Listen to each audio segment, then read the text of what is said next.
To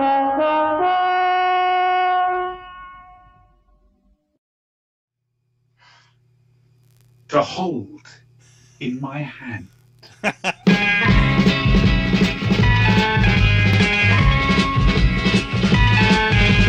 got to fight for what you want, for all that you believe.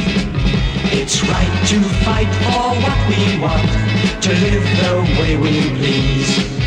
As long as we have done our best, then no one can do more. And life and love. Hello there, welcome to the Flashing Bloke podcast. Oh, it's not a podcast, is it? It's a VidiProg. Yeah, no idea what's been happening in the last week because we've recorded this 5 minutes after the last one. Anything happened in the past 5 minutes? Hey, the world could have gone to hell. Well, I suspect by the time this goes out, there's going to be a war in the Crimea and Ukraine.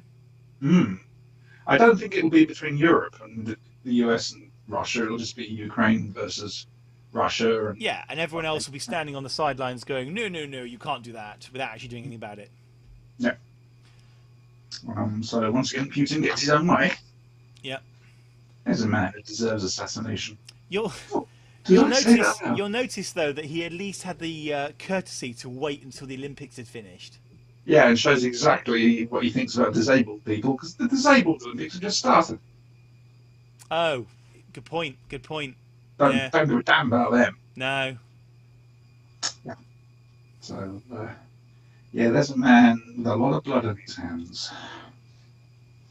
Anyway, enough of the grim stuff. There's me driving around Russian tanks and in World of Tanks. By the way, there's a new game called Star Citizen. Oh, hello.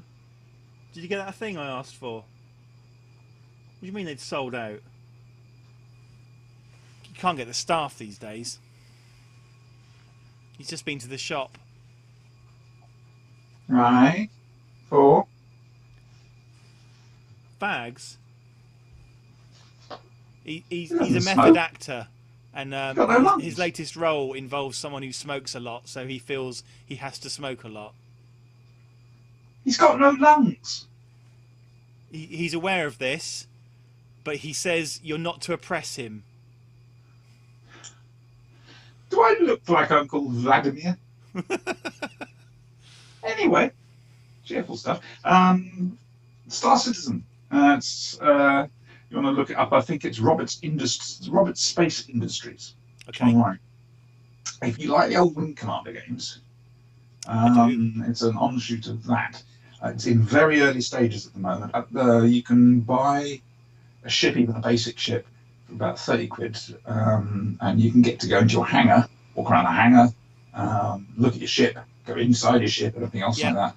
And also, it's got a target range, so you can take your weapons off the ship and test fire them at targets. It's pre-alpha at the moment. It's that early. Is that the one by the guy who did Wing Commander?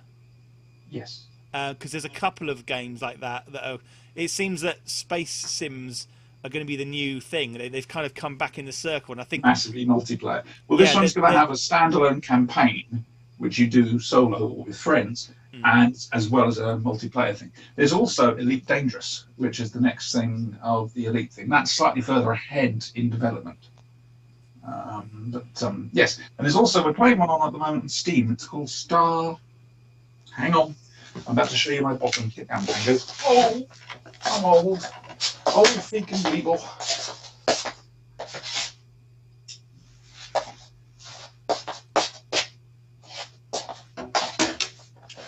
Star Conflict.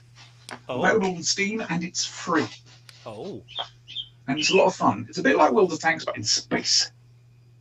Okay. And it's got PvE, player versus environment, as well as player versus player. So I'm currently playing a game I got through Steam called Star Drive. Why? It's not a new game. Do you remember Master of Orion 2?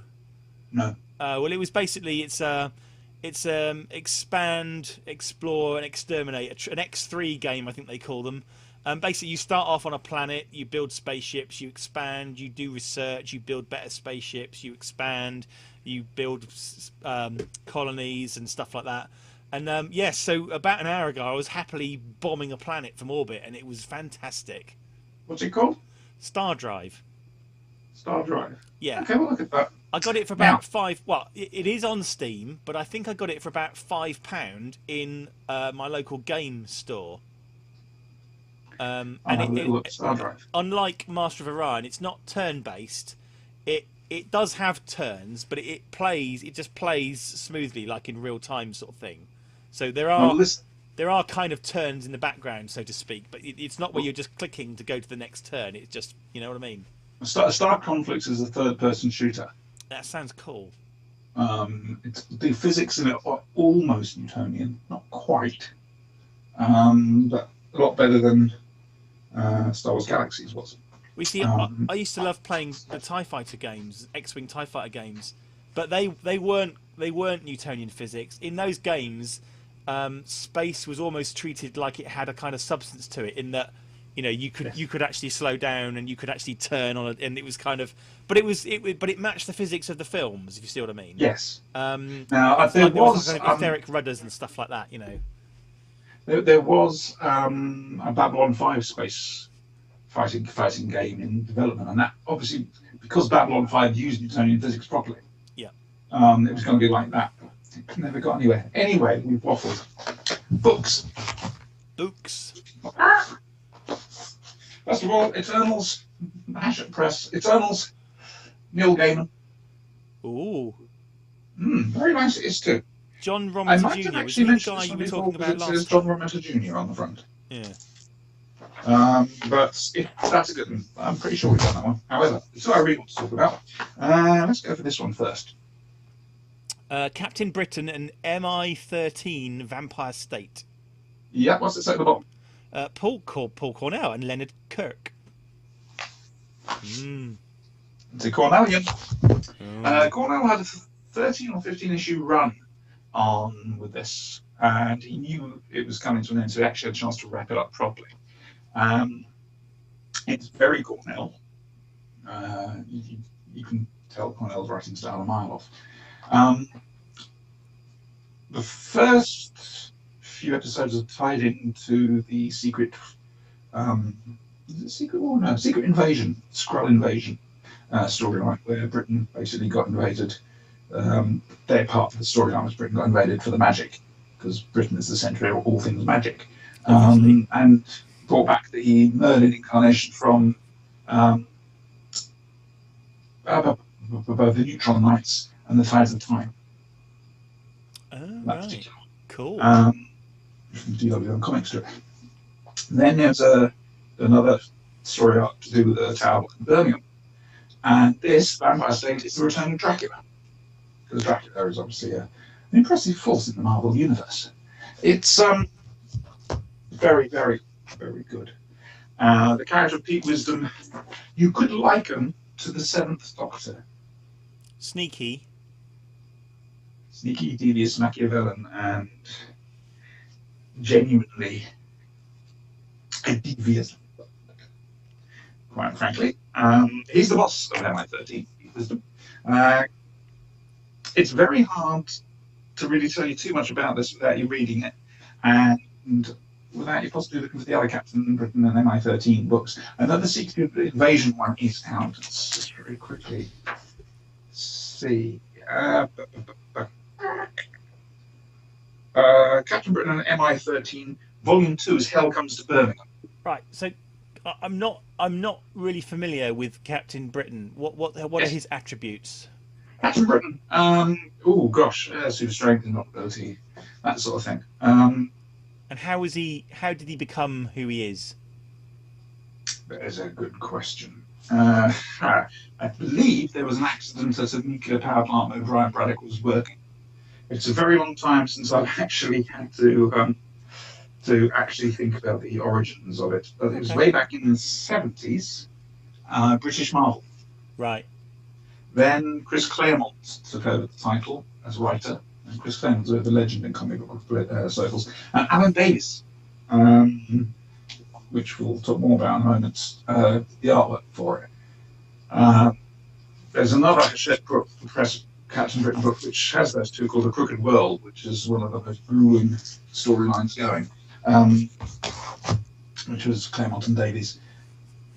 And then, if I remember rightly, at some stage in the 80s, Excalibur got formed, which was Captain Britain, Mrs. Megan, Nightcrawler, the X-Men, Kitty Pryde from the X-Men, and Phoenix from the X-Men, which is the Rachel Summers incarnation.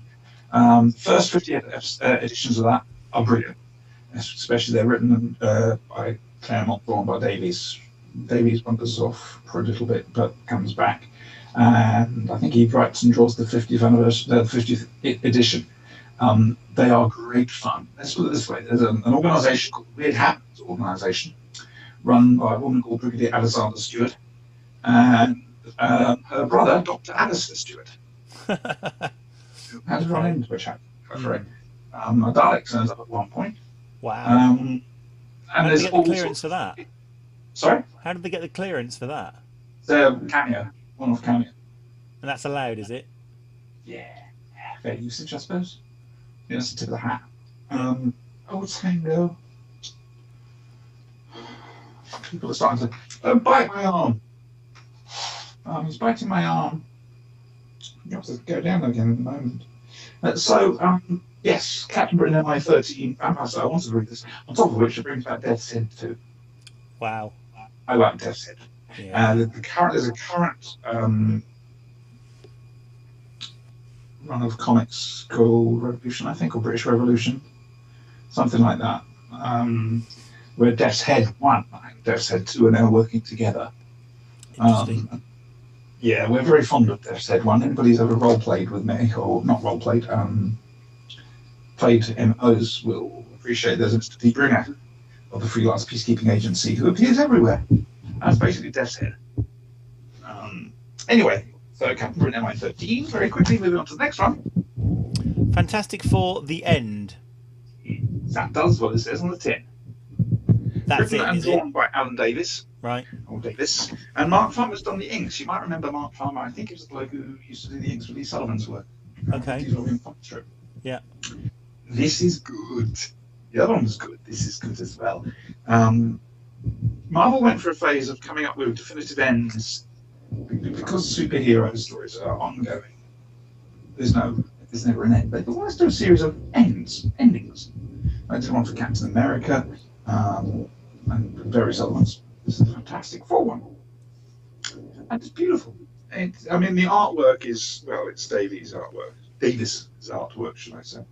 And I'm just trying to find a decent something decent to show you. I don't know how well that's going to come out. Oh, it's like a gigantic fish thing. There's another one towards the end, which hopefully isn't giving the game away. Bear with. Jeez. Galactus. Now look at the scale. Those are just ships. Yeah. Tiny little ships. Wow. Galactus is big. Where does he get his clothes from? Where does he get his clothes from? Galactic Top Man, I presume. Right. It's a great story. It's very Fantastic Four, and it centres around their family. Right. There's an awful lot of guest stars in it, and also probably one of the best panels I've ever seen in a Marvel comic. For a very long time, ever since it started, Fantastic Four, which remember was the first comic that Marvel came out with. Ben Grimm, the Thing, the big rocky guy, used to have the Mickey taken out of it by Johnny Storm, the Human Torch, and lots of practical jokes and this, that, and the other. He gets his own back finally, and the way it's set up is brilliant. Ben Grimm's kids just have a food fight at Johnny Storm, and his missus goes, "Daniel Jacob, stop this right now." "Hold on, honey," says the Thing. "This is a bit of harmless fun. John's always loved a practical joke." And then it cuts to this panel here, which I hope you can see. Look at the look on his face. Yeah. Oh, how he used to laugh and laugh. And it's just one of I presume you've really got to be a Fantastic Four fan to really love that. But the artwork is just spot the fixed smile, the eyes, the glint in the eyes. This is brilliant. This is lovely. It's everything the Fantastic Four should be. So that's the latest ones from the Hachette Press. I haven't got the other ones from the other collection yet. I need to email them and find out what's going on. More books. The BBC, you may remember them. The spinsters of this parish. Didn't last for long, did they? The BBC. BBC. Probably Sent fly more by books out nights. or random house instead of people. It's the new series, the Monster Collection. All right. Yes, I think I've certainly had the covers pushed at me by Amazon. Yes. Yeah. Well, they turned up. Right. Any good? Now, I haven't read all of them. But we're going to do the best we can. Sing of the Zygons by Stephen Cole. He co-wrote the Apocalypse element, I believe. That's 10th Doctor and Martha. That's got the Zygons in it. I would never have guessed. Prisoner of the Daleks. Oh, hang on. Is that the one with the Cybermen? Try again. Mavellans? Not quite. Mechanoids? Cover. Have a clue. Look at the cover. It's red. Yeah. Well, orange. I'm sorry, that's one of those really obscure Doctor Who monsters I've never come across. For heaven's sakes. What's the Dominic?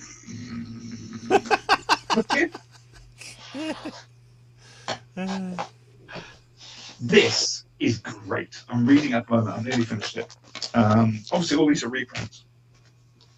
But in the new introduction to it, Trevor Baxter basically pays his debt to the Planet of the Daleks. Now, Planet of the Daleks is my favourite Doctor Who Dalek story. Because, of course, there are other ones. This is brilliant. This is what should be on telly, quite frankly. It's an old school Dalek story. And what I love is the first time I've ever seen it done in a novelisation. When the Daleks speak, they use the Dalek font. Oh, wow. Which is just a silly little thing, but it's just, yes. Target never did that. Right. Yeah. This is really I'm going to have to buy that now. Yeah. Next up, let's have a look. I'm going by the press release. Has the Dalek font got an actual name? Greek acrylic, probably something like that. It's very ancient Greek, isn't it? Mm. Touched by an Angel. Okay. That's Jonathan Morris. And that is Dr. Amy and Rory. Which Doctor is it in Prisoner of the Daleks? Oh, sorry, it's 10th. Okay. Travelling Alive. Oh no, sorry, you did say. No, you Oh, I didn't. don't think I did actually. Oh no, never mind. I'm getting confused. It's late. We'll leave that for the moment. Corpus Marker. Oh. Chris Boucher. Yeah. Sequel to Robots of Death. Fourth Doctor and Leela. I have read that one. This is an old BBC book, which a lot of people liked. It was okay. It didn't quite meet the. It didn't quite meet its predecessor in terms of chronology. I mean, Robots of Death is probably my all-time favourite Doctor Who story.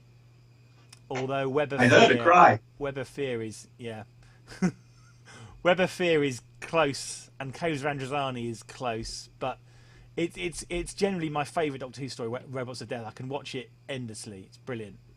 But so the book was okay. Fair enough. Illegal Alien by Mike Tucker, Robert Perry, 7th Doctor and Ace. Fairly early BBC book. I think I've read that one.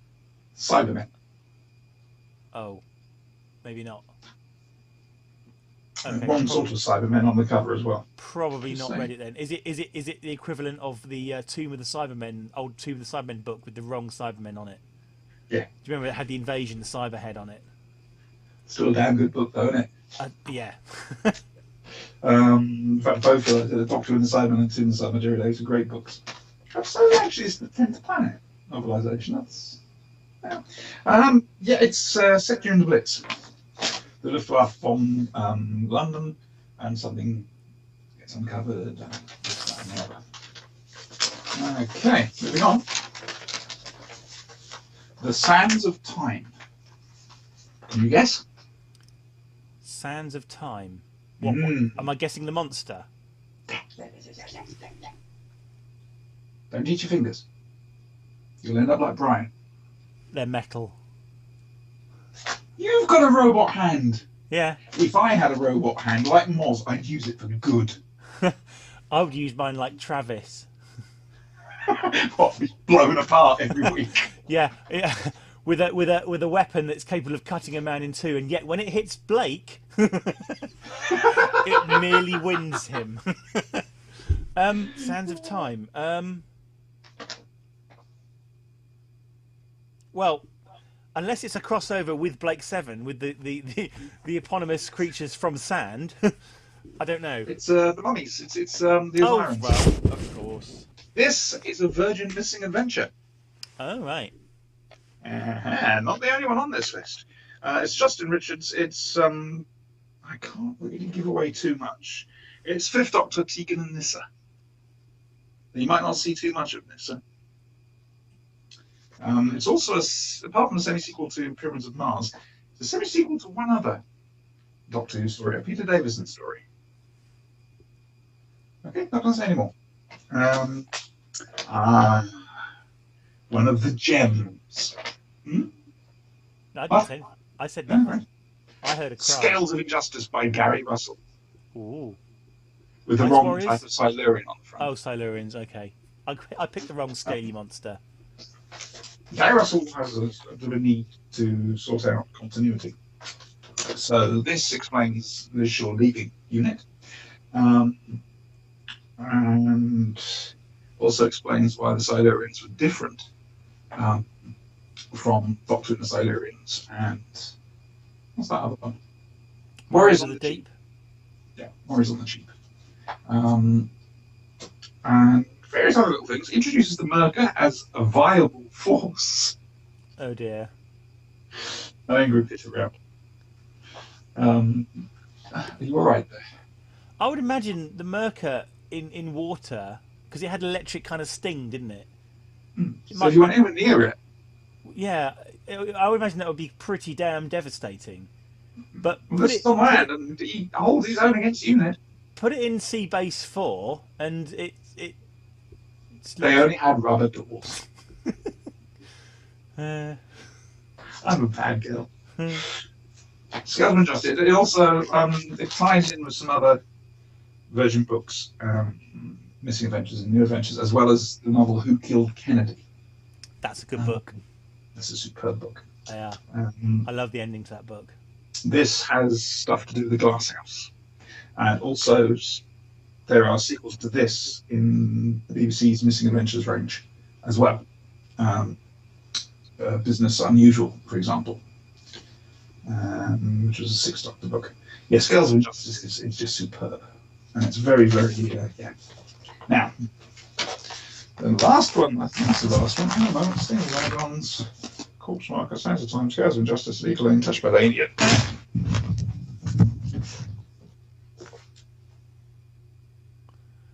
Shakedown. Shakedown. With a new style Sontaran. Christopher Ryan Sontaran at that. This is the novelisation of the DVD, well, video as was then, directed by our very own Davis. Hello, Kevin. Hi, Kevin. He did a very good job under very hard circumstances. And in the opening to this, Terence gives full praise, which, quite frankly, somebody should have told him not to. It's only Davies. This is a Virgin New Adventure. Seventh Doctor, Chris, Roz, and Benny. Now, if I'm right, the actual bit that we saw in the video is only about a third It's of the that middle book. It's the middle bit. The middle bit, yeah. Terence explains how he has to go about.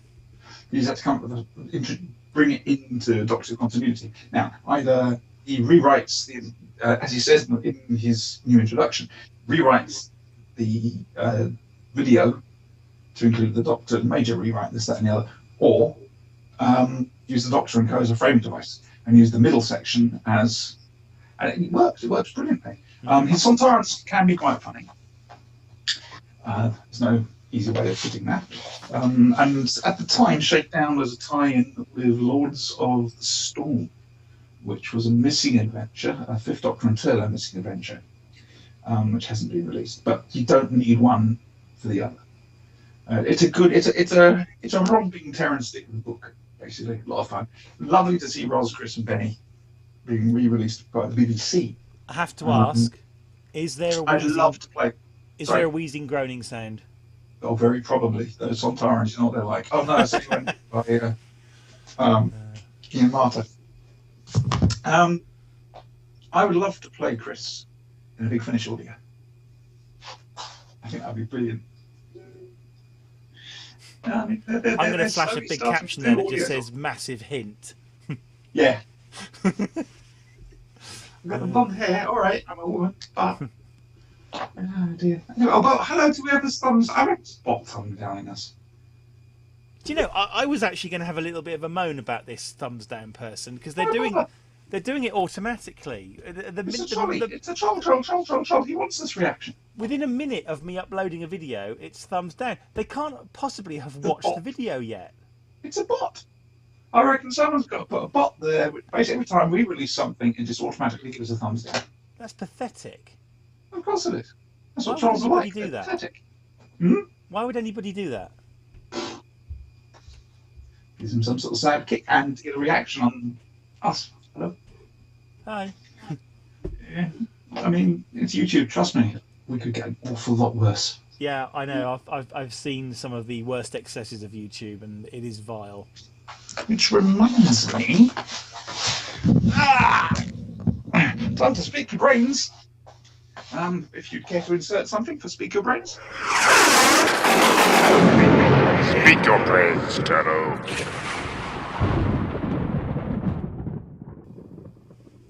Did that? Insert something. Good. We've got one email. Oh. Remember? The Flash and Blade podcast at gmail.com. I gotta find it now. I gotta wear this hat every time now. I think I like this hat. I love that hat. It's fantastic. I'm very fond of it. Okay, bear with. Come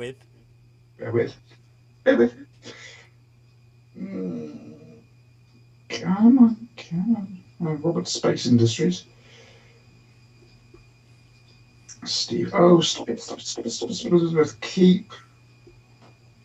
Sorry about this. I'm trying to find it. Unfortunately, it's going all over the place. I would edit this bit out, but I can't be bothered. No, don't bother. Oh, by the way, go to Pseudopod. Pseudopod? It's a podcasty thing. Okay.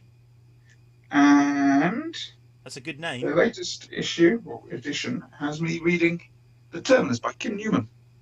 Oh. That's what I thought. Weren't you doing some voiceover work for Lilibet as well? I've done it. Ah. She's putting a thing for their school. What's this? No, that's not it. I will find it. Sinister, do talking. So anyway, here I am, sitting in my chair, just having a good time, chilling out, wondering what's going to happen tomorrow, wondering when I'm going to be called upon to send troops to Ukraine to assist whichever side pays me the most amount of money, and just, generally kind of staring at my vast wealth that I've got accumulated. I'm a bit like sort of Scrooge McDuck, really, in that I can just kind of jump into this big puddle of money and swim around, except that's actually quite painful, jumping into a pile of gold, not being terribly conducive to having a good kind of splash around. And is that a minute yet?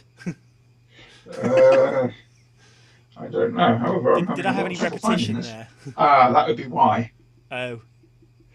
Looking at the wrong inbox. It's easily done. Look, I couldn't help it. Oh, Minister of Chance. Doing a video, aren't they? Yeah, they've done the film. It's only a prologue film. It's only a little bit of thingy thing. Right. But it is brilliant. Paul McGann and Tim McInerney acting their socks off with a script that gives them a chance to really put their acting teeth in there. and it is just, oh wow, oh wow, oh wow. So I really do recommend going to theministryofchance.com and basically having a watch of it. This is really starting to annoy me now. 3 weeks ago? No, this was fairly recent. Here we go. It's actually a comment. Just realised it wasn't actually an email. That's what I was looking. This is for your brain. 23. Entertaining as always. Have you ever watched the auto captions, read the transcript YouTube generates? Some rather inventive interpretations of your words. Really? Which I think's brilliant. I haven't. I don't know about you. Have you? No, I didn't even know it did such a thing. Going to though. Yeah, definitely. Oh yeah. We'll try and report back on this on the next one. I've got to see what they're trying to think we're trying to say. Yeah. Raxacorica falcipatorius. I heard a cry. Sorry, I panicked. Dear. Anyway, so all those books. Touch by an Angel, Are by. they still pushing out reprints of the old Target books? No, they seem to have stopped. Yeah. Which is a bit annoying. I was hoping they could do the whole range. That would be I nice. want them to novelise the actual new series. Wow, that would be cool. They say there's no call for it. There's no market for it. Rubbish. The DVDs cover all that. Rubbish. They just don't realise. You could put. Well, they've got two ways of doing it. They could either massively extend the episodes to full a book, or they could have maybe 2 or 3 episodes in a book. Exactly. I'd write So that. I really think that's a big mistake on their part. Definitely. As kids, all right, we didn't have DVDs back then, but Doctor Who was the thing that got me into reading books. It was the thing you that I could take wanted it to read. somewhere and watch it. Sorry? You could take nowadays. Sorry, back then you could take a book and read it anywhere. Yes. You can't watch a DVD everywhere. No. Not unless you're going to download it from somewhere and pester your parents to do this and this, that, and the other. Stick it on your iPad or whatever. And Yeah. you don't get the immersion that you get with a book. No. And Terrence Dicks's novelisation of Robots of Death. Oh dear. I used to literally read a book a day when I was at school. Okay, there were Doctor Who books. Okay, sue me, but I was reading a book a day. Oh, they were getting rather worried about the amount of Doctor Who books I was reading. Some of those books I've read a dozen times or more. Oh, easily. It's just it is a missed opportunity because I think it would get kids. I bought my son some books for the Lego Movie the other day. Now they're probably below his age, but I'm just trying to get him to read. If he just picks up a book and wants to read it, as far as I'm concerned, that's job done. Yep. Some people slag off Harry Potter. The amount of kids it's got reading. Same with Twilight. It might give the wrong impression, but it's still reading. As long as they're reading, I don't care what they're reading. As long as they're reading. There speaks an evil dictator. Yeah. Say goodbye. Bye. Toodles. You've